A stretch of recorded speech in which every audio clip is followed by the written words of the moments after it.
There is absolutely no evidence for God's... What the fuck was that? As you may have heard me mention from time to time, I am an atheist. Now, why, might you ask? Well, it's pretty simple. It's because I have never seen or heard any compelling evidence for God or gods. And now, let me repeat that. I have never heard or seen any evidence, not arguments, not, just some assertion, but I've never actually been provided compelling evidence. As with any claim, there is the Null Hypothesis, which basically just establishes where the burden of proof is for any claim, not just about gods or supernatural stuff, but this is like literally anything. If you make a claim that something is true about reality, then you have adopted a burden of proof. Now, while this absolutely is true for anyone that claims that any god or the supernatural is true, or any facet of it is, this could actually also apply to certain types of atheists that say like they know for a fact that there is no God. Now, at the beginning, I said that I have never been provided with compelling evidence. Therefore, I am an agnostic as well as an atheist. You can, in fact, be agnostic and an atheist, or a Gnostic atheist, because Gnosticism and agnosticism is about knowledge, not necessarily what you can prove. And I would say that I can't know for sure that there are or are not any gods out there, but I've never seen any evidence of it. Therefore, I am an agnostic and also an atheist. Before I go any further into this, I would like to acknowledge that there are plenty of theists that are fine people. And just because you are a believer does not mean that I believe that you're a bad person. Most of my family, most of the people that I interact with in my everyday life are all theists. So, of course, I do not just walk around thinking like everybody that I meet, just if they believe in a God, must be like, deficient, or there's something wrong with them, or anything else like that.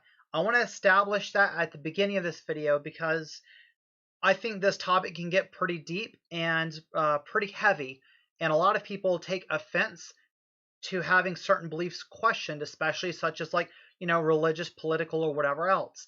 But this video is about those religious beliefs, so it might be offensive to believers. Now, there are roughly 54 major theological arguments that are recognized, and of those 54 arguments, they fall into 3 major categories. Those major categories are ontological arguments, being that they'll say like arguments from pure logic. So they'll say like, if it is possible that an all-powerful being could exist in any universe, then that all-powerful being must exist in all universes, and therefore that being exists. Then there are the teleological arguments, which are basically arguments from design or order found in nature.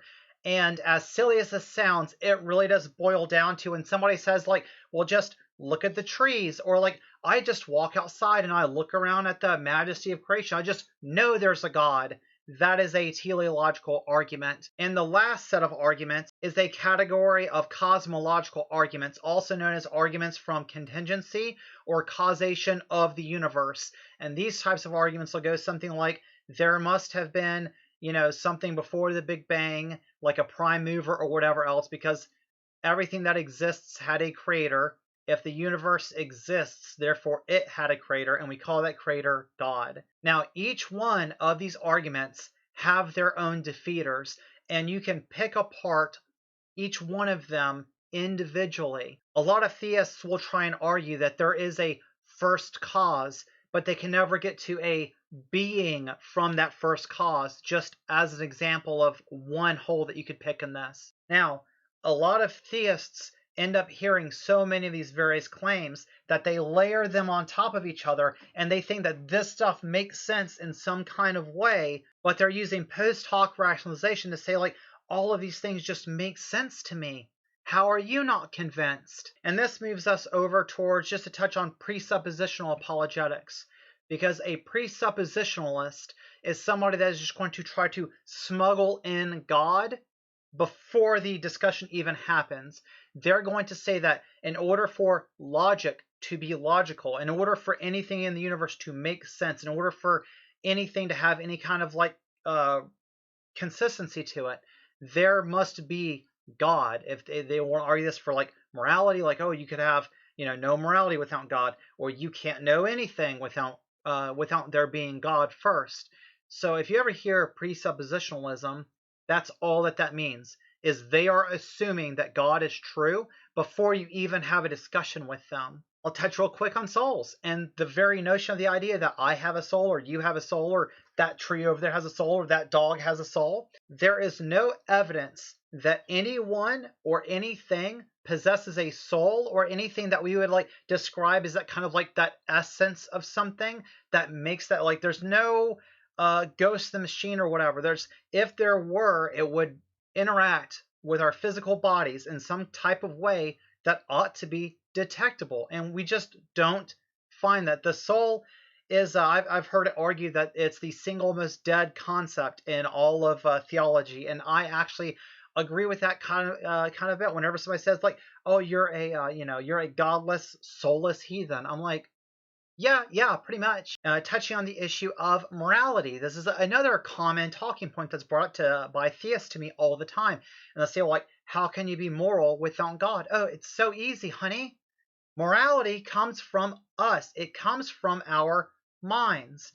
If there is no mind for morality to come from, then how would it come from God? Unless God is a physical brain floating somewhere out there, which y'all would say cannot be the case either. Now, I know some of you at this point would be thinking, Zoe, why do you get so like riled about religion? Why do you get so passionate about this? Why is this one of the subjects that you want to talk about constantly? Because I've brought it up in quite a few of my videos. Just at least made mention of it thus far. It's because the Abrahamic religions make up the largest block of religious people on the planet, and they are pre-programmed to accept unjust hierarchies that consist of patriarchal, tyrannical figureheads that subjugate women, people of color, the LGBT community, and what other minority groups they identify as being incompatible with their religious texts. And those books will call those people corrupt, wicked, sinful, or suffering from some type of generational curse. And the cure for this poison that, it's like the religious people tell you that, hey, don't worry, there's a metaphorical or metaphysical poison that has like tainted something, your soul, that we can never like prove, test, or demonstrate, but don't worry, we can cure you of that too. And all you have to do is give us your money and your time. The single greatest threat to American democracy is Christian nationalism, and this threatens civil rights and common human decency. Christian nationalists want privileged rights that supersede the liberty of other citizens and subjugate us under their cross. They indoctrinate our children, abuse everyone under their authority, financially exploit anyone through tithes. They sell bonus buckets in case of an apocalypse. They cheat the elderly out of their life savings and line their pockets with retirement money that they conned out of these people, that they have told their entire lives that they are going to be tortured with hell if they don't tithe to the church. They spend a lifetime bullying, indoctrinating, and threatening our fellow citizens into a hysterical death cult that just cannot wait for the apocalypse to happen so that they believe that they can be raptured off to some other place. They literally spend their money putting billboards and 100-foot crosses all over this country, and then have the nerve to say that it's LGBT people or people of color, it's minority communities that just can't stop bringing politics into everything when they can't keep their religion out of our politics. As I said before, I don't entirely think that it's their fault. I would more squarely put the blame on the shoulders of the clergymen and women that have psychologically and physically abuse these people for their entire lives. These religions not only lead to magic thinking, they also pave the way for authoritarianism, as they're already primed to accept the ultimate dictator in God, who gets to decide what is and is not moral, who gets to decide if you go to heaven or if you go to hell, whether you get tortured for all existence. God is the worst abusive spouse that you are told that you must love this person, and if you do not accept and love this person, they're going to torture you forever, and it's your fault for not loving them. This is not a healthy thing to tell children. And it's those abuses as for why I'm an atheist and I speak out on these issues, because I'm a free thinker, I'm a humanist, a feminist, and I support my community, the LGBT. And I will continue to fight against these cults of hysterical virgins that use children as shields for their bigotry, even though they've already failed to protect those kids from predatory priests, while they condemn others. That's why I'm an atheist. Whew. I tell you, if you would like to see more content like this, please click that subscribe button, leave a comment. You can find me on Twitter if you want to argue about any of this, or you think that, hey, if you have some argument from God, for God, or from God, and you think that that argument is going to be good enough to convince me, then let's have a conversation about it. Until next time. Tell me pretty lies, look me in the face, tell me that you love me, even if it's fake.